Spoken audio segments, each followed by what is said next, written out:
You're absolutely right. It is a huge burden on people, not only young people getting out of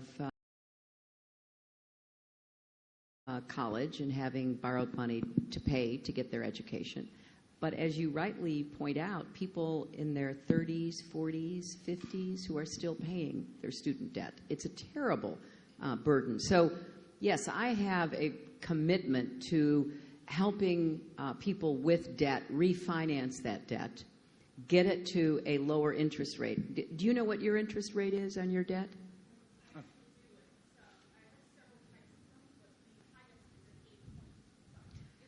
Okay. 8.25.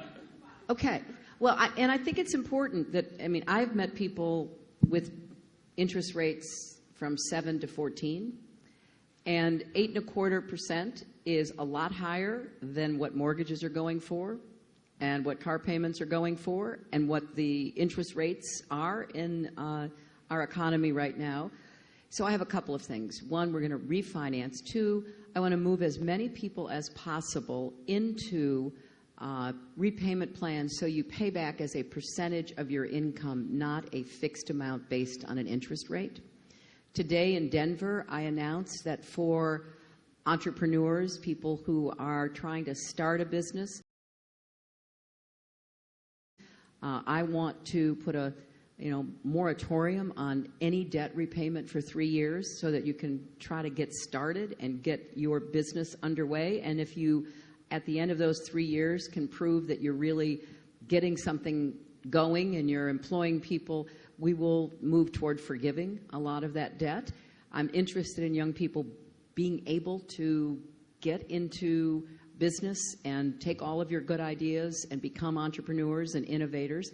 I also want people who are doing national service or public service jobs to have a lot of their debt forgiven. There are a lot of places in this country where we're short on doctors, we're short on nurses, we're short on teachers, we're short on police and firefighters. We need to do more to make it possible for young people to do those kinds of professions. I'm also intent upon putting a date certain for the end of your payments. If you have made your payments, then at the end of 15, 20 years, you should be done. And I think that's so important because otherwise it does interfere with buying a home, starting a business, being able to be freed. And I think it boils down to something I really disapprove of, and that is the federal government making money off of lending money to young people to get your education. So I have a big set of ideas that I'm going to be pushing hard as soon as I become president. Thank you. Thank you. So I saw that Swoozie had a question, so he's all teed up with a microphone. And just for everyone else, when you ask your question, introduce yourself and then head on in. Hi, I'm Swoozie. Hi.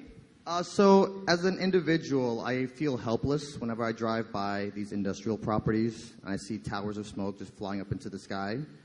Me, if I were to go to Chipotle and buy a rice bowl and then go outside and just throw the trash on the floor, there's consequences for me. So I feel like these guys are just doing this stuff and just polluting our world.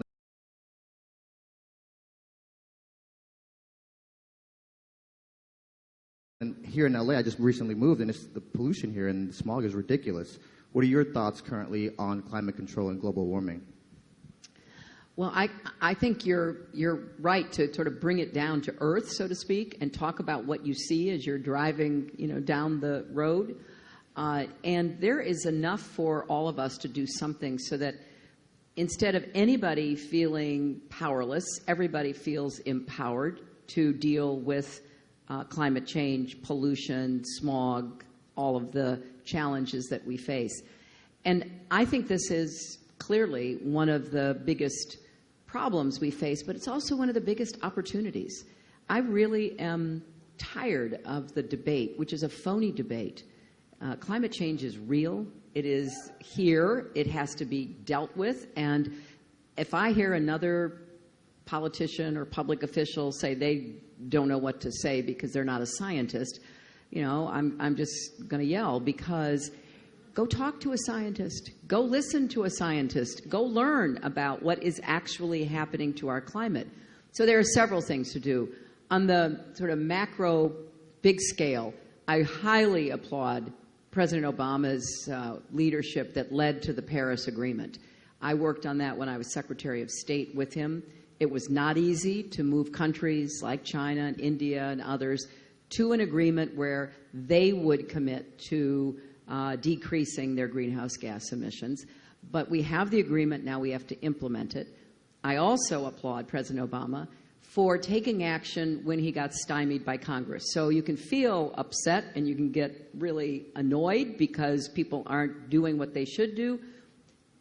And that can last, I hope, no more than, a couple of minutes. And then you say, okay, what are we going to do about it? And that's what President Obama did. So we have good rules on gas mileage, on utilities, and on other ways to cut greenhouse gas emissions. I think we have the chance to be the clean, renewable energy superpower of the 21st century.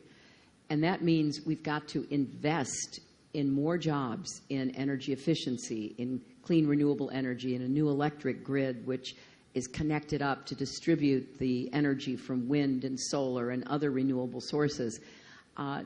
That would be a great way for us to reduce our emissions, to try to get where we need to according to the Paris Agreement.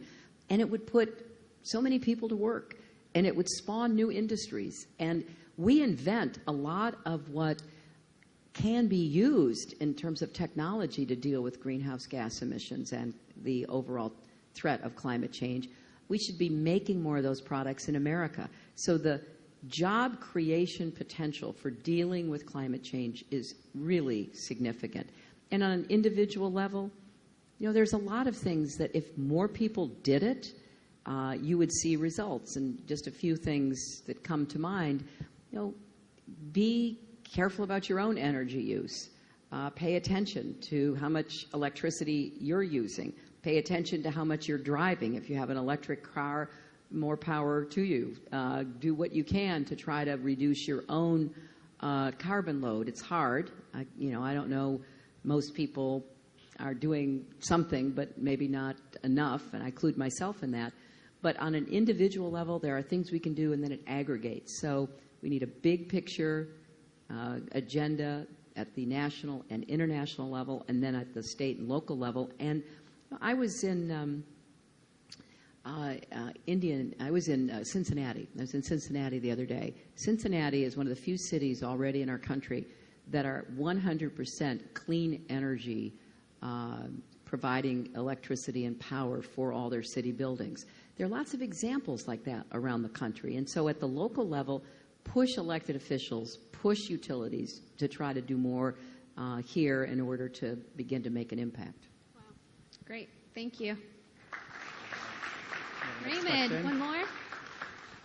Hi, my name is Philip Wang from Wang Fu Productions. Our country seems to be more divided than ever in terms of just policy or just how we see just the world and the government. Why do you think Donald Trump has gone as far as he has and gained so much support? And what would you say to a Trump supporter? Like, would you be sympathetic? Like, how would you see it from their point of view? That's a great question, Philip. Yeah, I am sympathetic to a lot of the people attracted by Trump's message who are feeling really left out and left behind. They have lost faith in their government, in the economy, certainly in politics and most other institutions.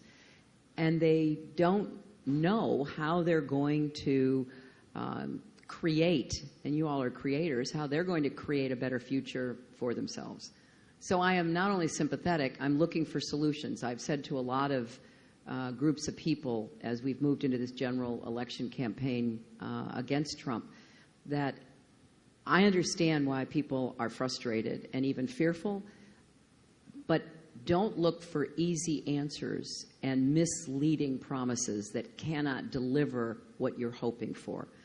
The whole slogan, "Make America Great Again," is code for go back to the time when a lot of people were not included, including women, including African Americans and Latinos and a lot of other people.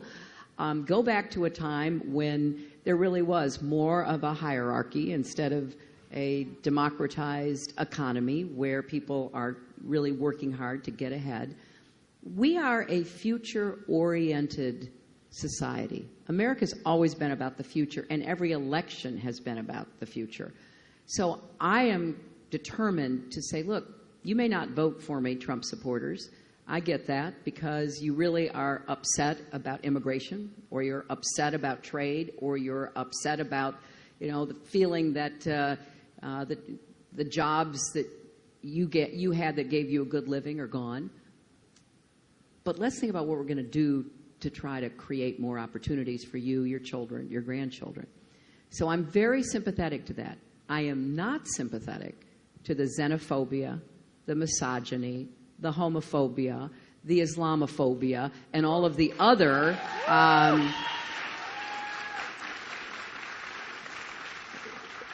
sort of dog whistles that Trump uses to create that fervor among a lot of his supporters. So when it comes to economics, we do have to do a better job to create more opportunity and to get incomes rising. Most Americans have not had a raise in 15 years. A lot of Americans haven't recovered from the effects of the Great Recession. So that's real, and I accept that as a real challenge to what we're going to have to do to produce more jobs with rising incomes. The rest of the kind of veiled appeal that he has that included inciting violence, we all saw that, that has to be rejected. That is contrary to our values and to how we can get things done as a country. We need to be unified, not divided. We can have differences, I'm sure we do, all of us, but we can't allow those differences to draw big wedges between us so that we are paralyzed and locked in gridlock, as has been going on far too long in Washington. We've got to roll our sleeves up and get to work, and that's what I'm trying to present. Great. Thank you. Thank you. I think we should head over to this side of the room. What do you think? Yeah, let's do here. Do we have any questions? All right, we'll come right over here. I see someone in the front. Okay, we'll do that one. Yes, we'll go to you. Okay. Hi, my name is Simone Shepard. Let me just say, as a woman, I am super excited that you will be our future president. I'm going to just say that. But with that being said, as a young African American, I was very interested in everything that Bernie was talking about. So I am going to actually read you a question from one of my followers who also was a big Bernie supporter. Okay? Sure.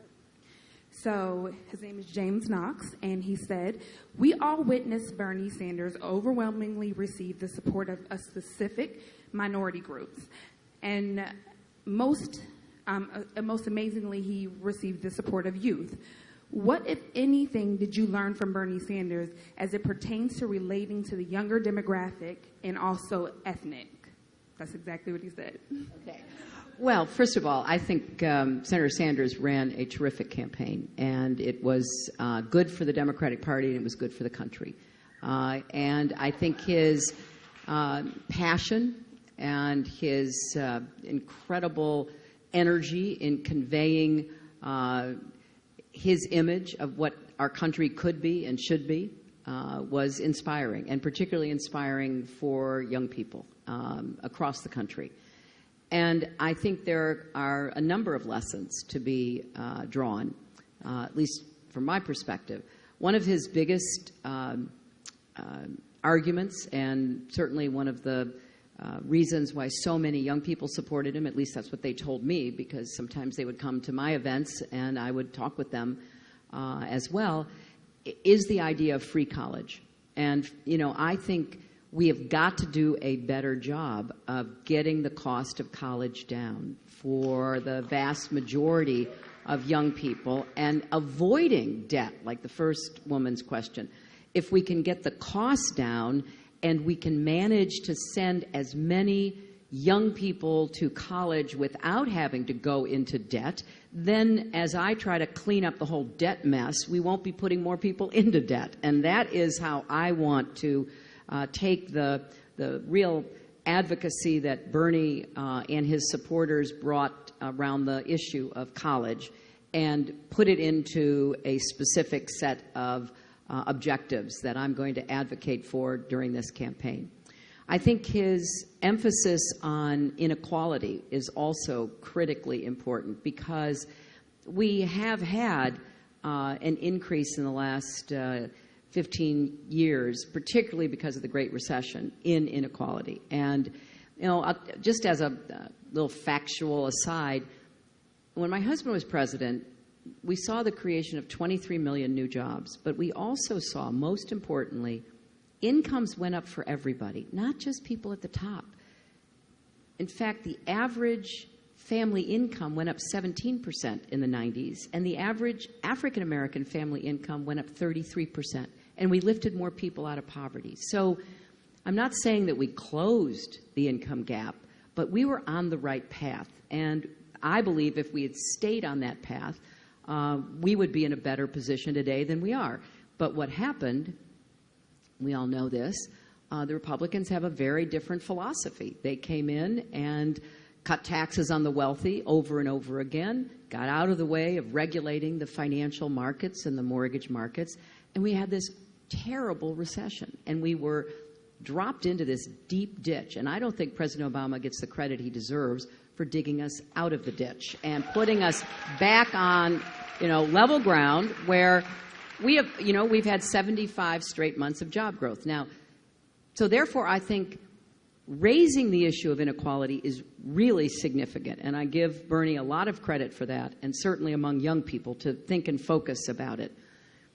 And therefore, I believe we have to have specific ideas that are in contrast to the usual ideas on the other side of the partisan divide about how we can get that engine going again for more growth and fairness. So the debate, I think, is much broader and deeper than it might have been otherwise, thanks to him. So in general, on specific issues and on the overall philosophy that he was so passionate in presenting, I think it's been great to bring so many young people into the political system, to make young people feel that, I can be a decision maker because I can support somebody, I can support their views, I can vote, which is really critical because young people notoriously are not turning up to vote in a big enough margin.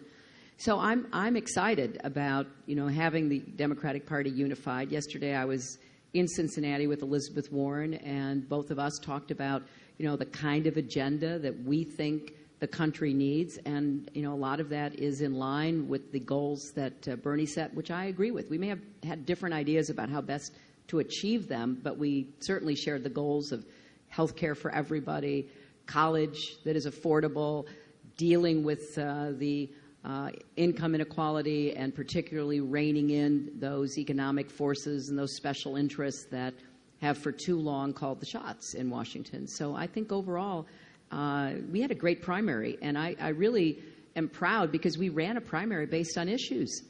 And the other side was running a primary based on insults. And at the end of it, you couldn't figure out what is it they would do to help you.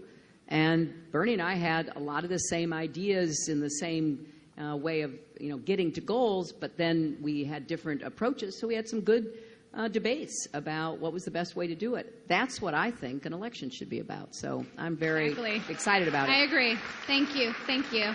Okay, we have, here we go. Hi, Hillary. Hello. I'm William Haynes, also a millennial. I know you like those. I do.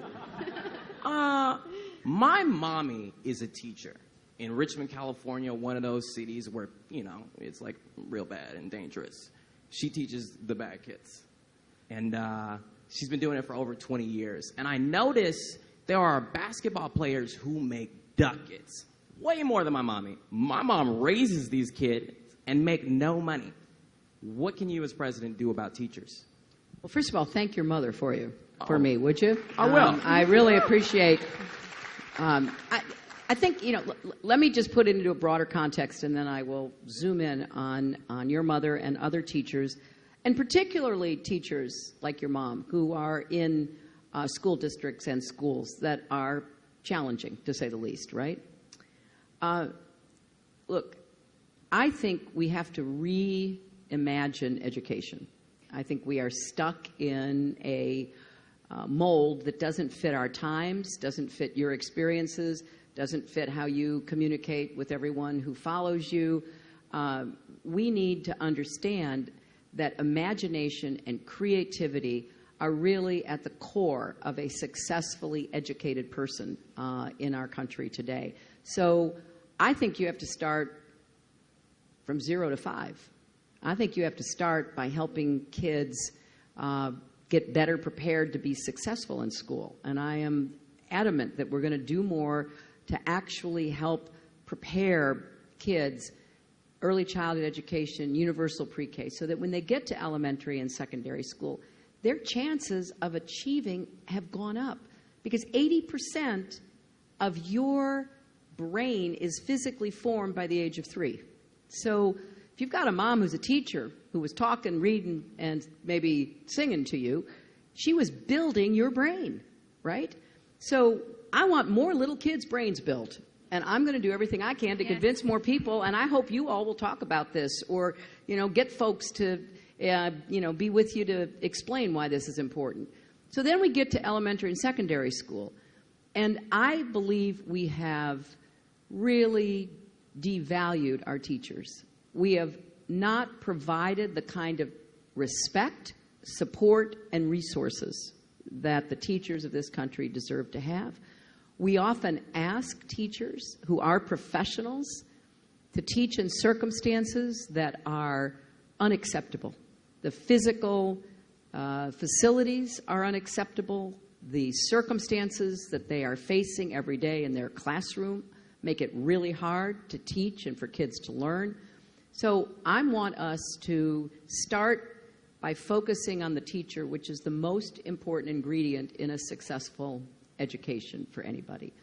And it means that we've got to pay teachers more, and we've got to create more and better environments for teachers to operate in. When I was a young mother, I used to have what I called the Chelsea test, my daughter's name. I'd go to schools all the time, first in Arkansas, then around the country, and I would ask myself, would I send Chelsea here? And sometimes the answer was a resounding yes. Even in poor neighborhoods, I found places that had spirit, energy, collaboration. Walking down the hallway, you just thought, man, something's going on here. But then I'd go into other places I wouldn't send any child to. And now I'm doing it as a grandmother, thinking about, my granddaughter and grandson. Everybody in this country who has any influence or power, as a creator, as a public official, as a business executive, whatever it might be, should go to public schools and ask themselves, would I send a child that I loved here? And if the answer is no, there's something wrong with us, not necessarily wrong with the school. And we've got to do more to create the kind of school opportunities that teachers will thrive in, that kids will learn in, and that we can all feel really, proud of. And so I want to focus on early childhood and elementary and secondary education so that I can get more kids able to chart their own course. Not everybody has to go to college. There are other opportunities out there. But we do want young people to be educated, to be able to communicate, to have a passion, if possible, and that comes from largely their school experience. So we've got to unleash the creativity in schools and support the teachers who are doing that work. Thank you. All right, should we go somewhere over here? Sure. Somebody in the front row, maybe? Okay.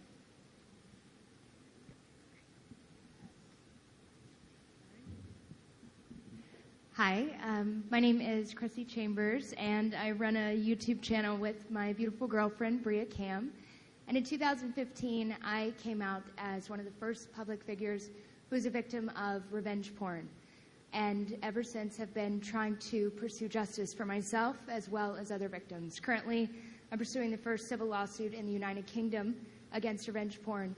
But unfortunately, we do not yet have a revenge porn law here in the United States. 34 states have laws, but there's no federal law criminalizing revenge porn. And I would like to know, when you're president, what you will do to ensure that there is a federal law passed so that justice can be pursued and gotten for victims like myself, where the videos and the links still are online to this day, but because there is no law, there's nothing that I can do. And perpetrators can be held accountable for sexual assault, digital privacy invasion, and this horrible crime that ruined so many people's lives and almost ruined mine. Well, first, let me say thank you. You are really brave. and standing up, speaking out, and taking action against the kind of behavior that you have experienced is so important, and I really thank you for that. And I will do everything I can as president to try to figure out how we can give victims like you the tools you need and the rest of society should support to be able to protect yourself, and by doing so, protect others. I will really look to all of you, because the bullying online, revenge porn, the kind of cyber stalking that is all too common ruins lives. It leads people to lose their confidence, their belief in themselves, to go into depression, and in some cases kill themselves. The internet and what you all do as creators is such a gift. It has provided, I know from the little bit of information I have and the briefing, some of you have kept people alive because you have been able to communicate with a person who was bullied, or a young person who was struggling with their sexuality and feeling all alone, and you were able to give that person a sense of survival and a feeling they weren't by themselves. So I know that many of you have used your channels, your outreach in really positive ways, as role models, as interveners in some instances, to help. So you have to help me figure out, how do we keep the best of everything you're doing and everything that the internet means? And yeah, is there going to be bad stuff and nasty stuff and rotten things that are said? I am Exhibit A. I am an expert in this. So yes, I know that. But when it crosses a line, when it becomes so threatening, so dangerous, we have to stop it.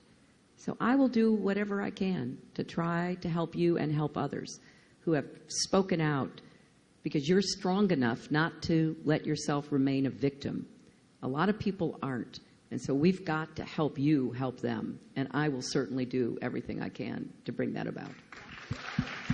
Thank you. Thank you. Anyone else? Maybe on this side, front row? Okay. Just Sorry, Rima, you are really I'm getting the workout your today. exercise today. It's good. Thank you. Thank you. Hi, it's an honor to speak to you. My name is Jill Cimarelli, and I wanted to ask you about homelessness.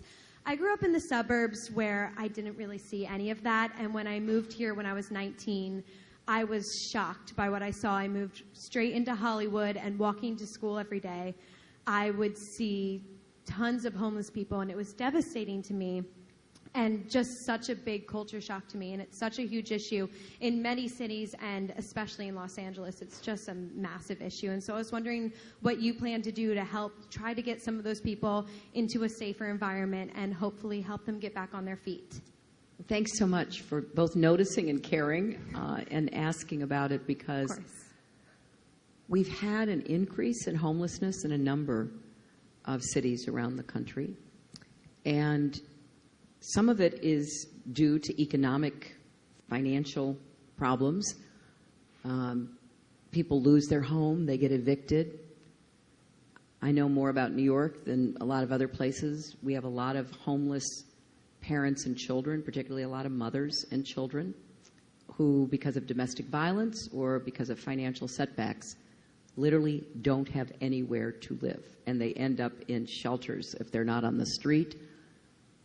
And the shelters are often dangerous places for them.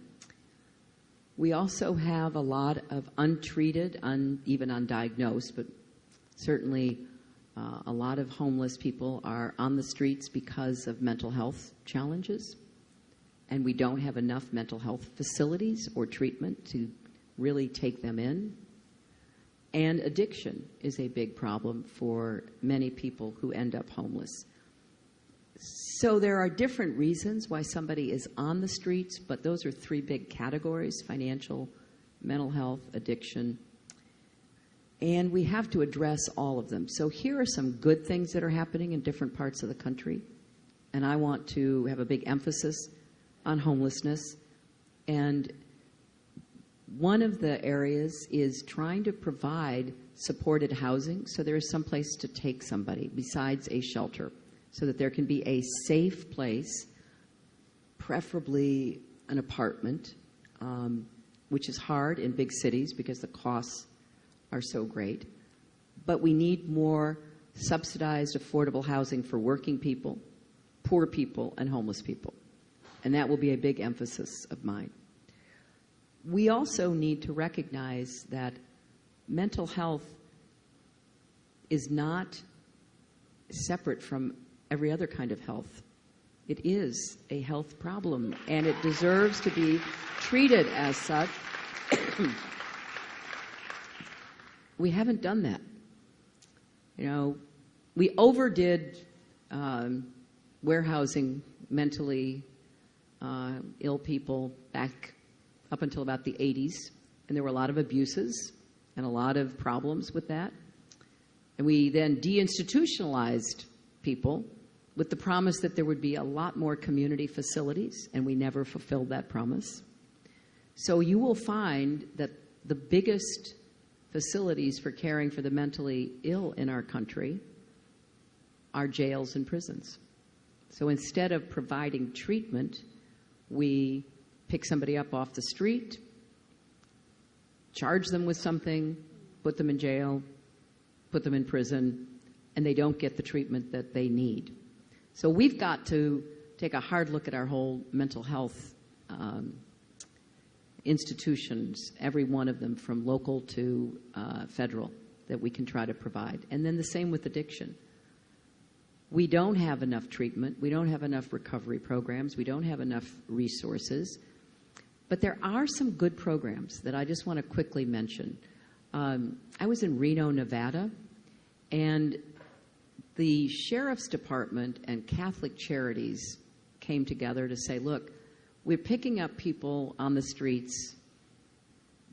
For them, it was mostly alcoholism, obviously addiction as well. And we're putting them in jail. We're keeping them a few days. We're putting them back out. And then a month later, we pick them up again. And if they're really sick, they're going to the emergency room. And then they're there for a day or two, and then they're back out.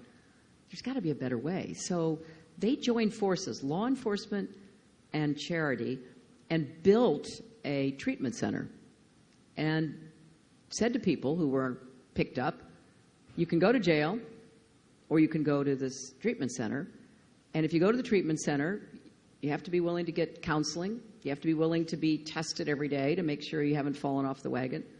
But we'll find a job for you, and we'll keep you for as long as it takes for you to feel like you can get back on your feet. I went to visit there, and I met with a lot of the residents, and so many of them were formerly homeless people. And a lot of them were veterans. We have a huge problem with veteran homelessness. And they said it was the best opportunity they'd ever been given. And so I think we've got to take these pieces of the puzzle and try to put them together. And we need federal dollars to support state, local, nonprofit kinds of enterprises, because we are ignoring a problem that's getting bigger and bigger, and more heartbreak and difficulties are going to flow from that. So let's try to deal with the different pieces of it, and that's what I intend to do. Thank you. Awesome. Thank you. Thank you. Where are we headed? Let's see. I see somebody over here on the front row in the red jumpsuit. Okay. Hi, Ms. Clinton. I'm Missy Lynn. And just like Dulce, I was in the military. I served for 8 years, and I'm now a veteran. And so, yes. Thank you. I have the opportunity to be an entrepreneur, but unlike a lot of veterans, they fall short. So just kind of like to piggyback off of what you just said prior, that you would do more to help with the veterans and the dollars, federal dollars. But what about the active duty military members right now? There was a proposed pay cut, and I'm just wondering if you plan on reversing that by any means, and then how far are you willing to go to help the veterans? Because I know back in 2002 you voted for the Iraq War, and with all the soldiers that we've lost and all the casualties, I'm just wondering, like, with the mindset that you have now, would you cast that same vote? And if so, what would you do to, like, help reverse the pay cuts and then also moving forward help take care of the veterans a little bit better? Well, first of all, I don't believe we should be cutting pay for active duty military. And you know very well, since you served, that a lot of the junior enlisted people make so little money they are eligible for food stamps. Think about that. I mean, you volunteer to be part of the American Armed Services, and you're paid so little that you are eligible for food stamps. And a lot of active duty families, particularly the young families of the junior enlisted, they supplement their food stamps by going to pantries to get free food. So I don't want to see, I want us to provide a base of financial support for people in the military and their families that is a sign of dignity, respect, and appreciation for your service. And I think with regard to veterans,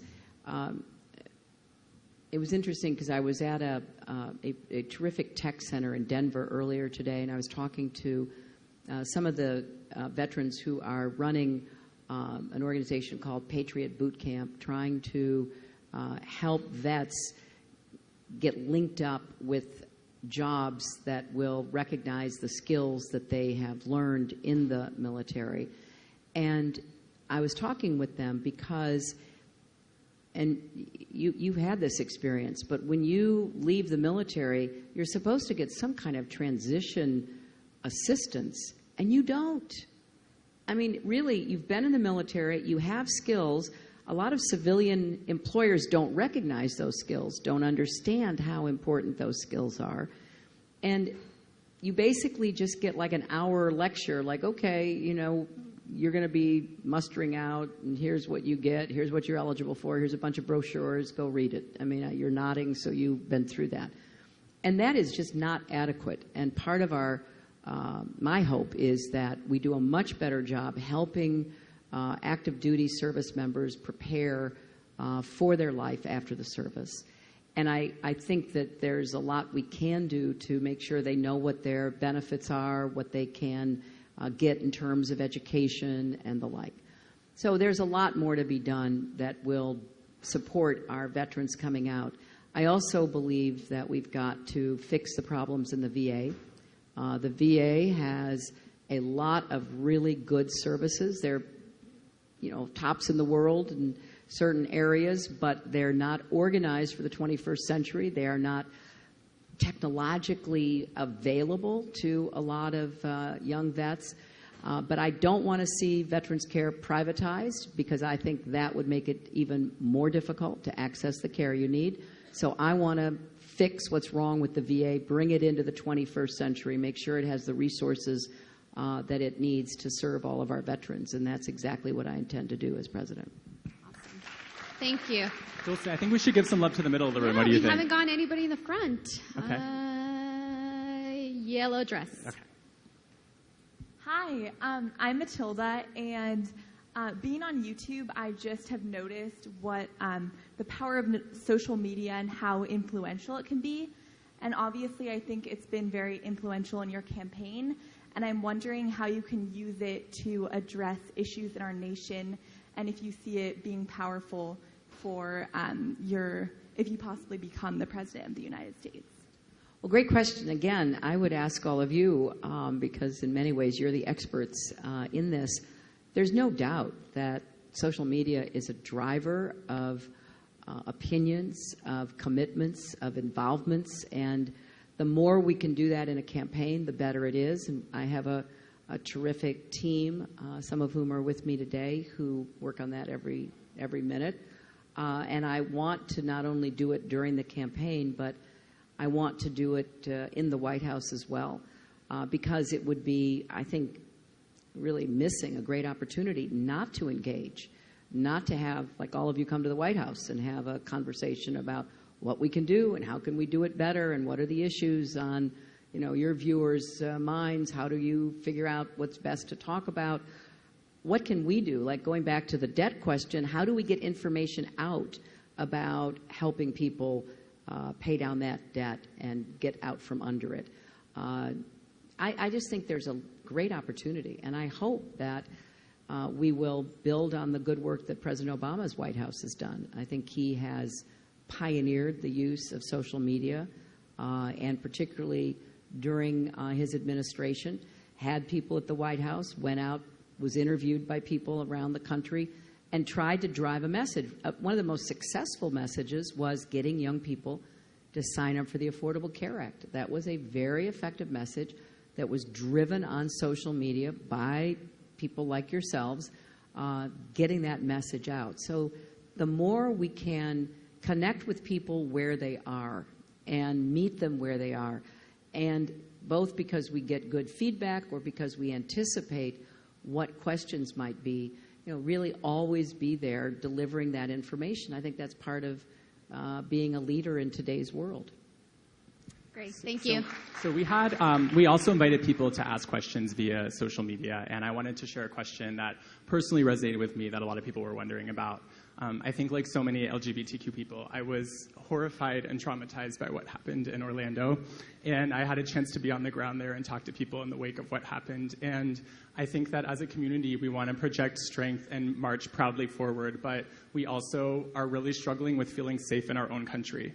And so we know that hate crimes are historically underreported and that there's growing violence against LGBTQ people, particularly our transgender brothers and sisters. And so my question is, as president, what will you do to tackle homophobia and transphobia and keep LGBTQ people safe and all people safe? Thank you. Well, Raymond, I think you're expressing the feelings that a lot of people have. And the horrifying events in Orlando, which was both terrorism and a hate crime, just sent shockwaves through America. But the people most affected were those in the LGBT community. You and I were talking briefly before I came out here, and it's one of the reasons why I went to the Pride Parade in New York City, because I wanted to demonstrate unequivocally that I would do everything I could to deal with homophobia, to deal with the threats, the hate crimes. I mean, this is not new. We have lived with this, as you know. Stonewall just became a national monument, and I was proud to be down there.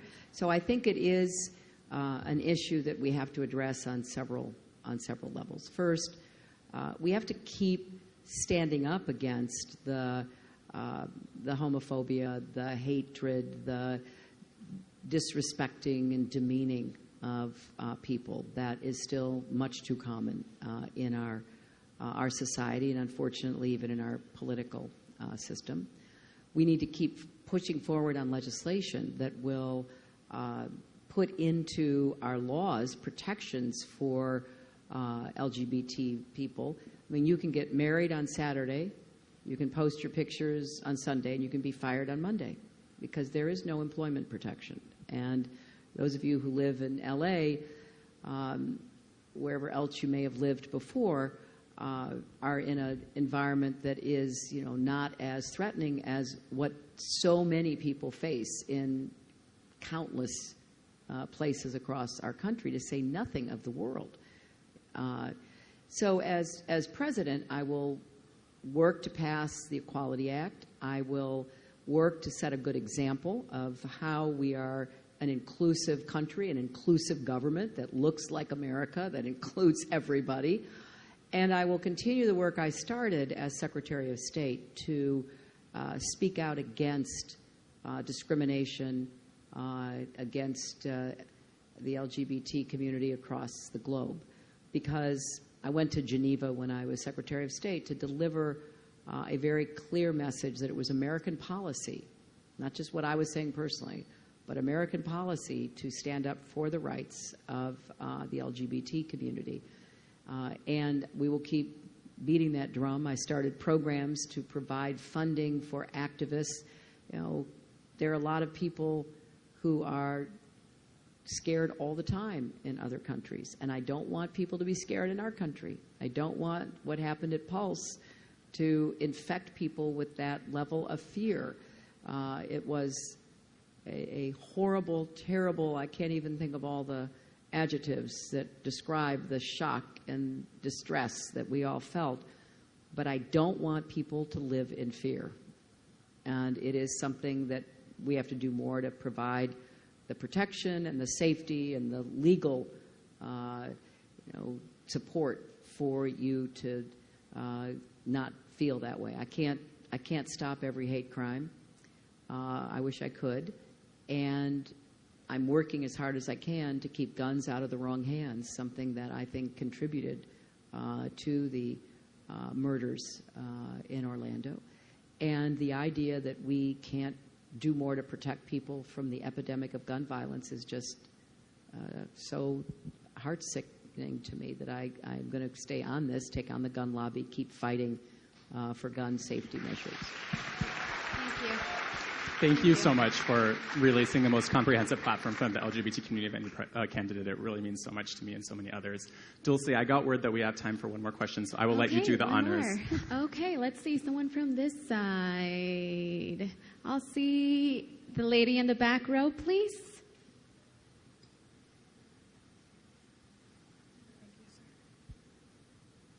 Hi, Mrs. Clinton. How are you? Okay. Thank you, Dulce. I have a question for you. First of all, thank you so much for being here. I have to respectfully ask you this question from my community and also for myself. And I'm nervous to do so. You've garnered a lot of mistrust from the Black community based on unfortunate and detrimental past events. You can just look through the comments on my Instagram post about this event and see for yourself. So I would like to know, what are your concrete plans to win back the trust of Black America? As you know and respectfully have been involved in systematic racism is a real problem. If we're to have a united America, we need to admit this publicly and often, and then we need the call to action. We as a people have contributed so much to this country, it was literally built on our backs, but have consistently, since creation, had the least respect. And I know everyone's tired of hearing about this issue, but trust us, we're more tired of having to talk about it. What are your steps to improve that relationship and tradition of negative stereotyping and generalizations of Black America for a real united America? Thank you. Well, I certainly understand and even agree with what you said about the perpetuation of systemic racism. I've spoken out about that. I have addressed it. I also was very honored to receive a huge percentage of the vote of African Americans in the primary, and I am grateful for that because so many people know of my history. I don't always talk about it, so I'm not surprised that younger people don't. But I went to work for the Children's Defense Fund right out of law school. I didn't go to work for a law firm. I went to work for Marion Wright Edelman, a pioneering African-American lawyer who was by the side of Dr. King in fighting for civil rights and who created an organization called the Children's Defense Fund to continue that work. I went to South Carolina as a young law student to gather information to end the practice of housing juveniles in adult jails. I went undercover to Alabama to gather information to prevent the creation of tax-exempt status for segregated academies. I worked to further the legal services that were available to poor and communities of color who didn't have access to lawyers and were disadvantaged because they couldn't demand their rights for whatever their problem was. I worked to make it possible for more young people to get a good education in Arkansas, which was one of the poorest education systems in our country to provide greater equality of opportunity, and the same with health care. And people who supported me understood that, and they knew it.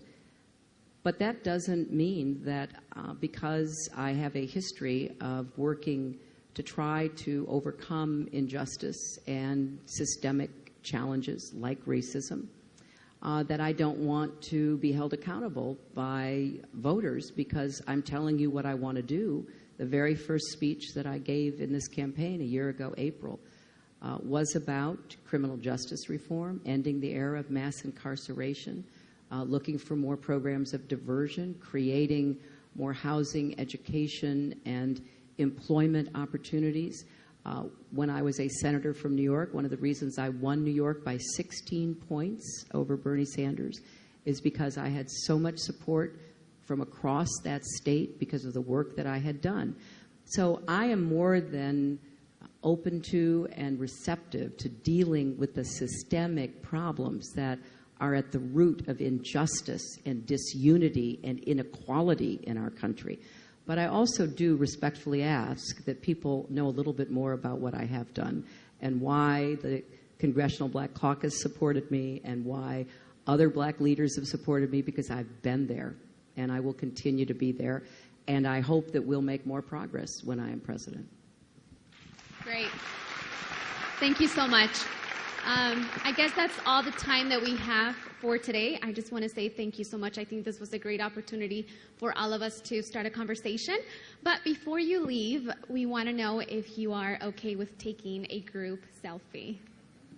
God, this could be better than the Oscars. Yes.